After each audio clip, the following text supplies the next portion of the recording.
So yan guys, olive oil ang ating gamit. At ayan lang ang ating ingredients. Onion at saka yung garlic. So i-fry lang natin konti yung leftover kong chicken.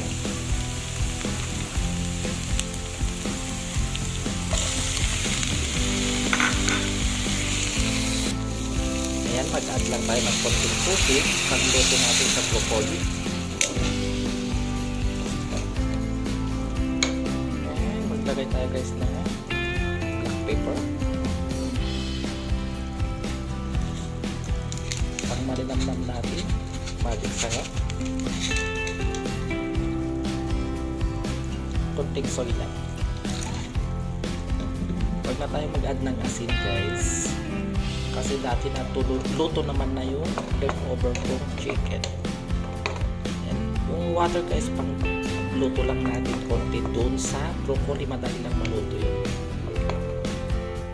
So yan guys, lagay na natin yung broccoli. Madali lang maluto yan guys. Half cook lang mas masarap kasi kapag overcook hindi yan masarap.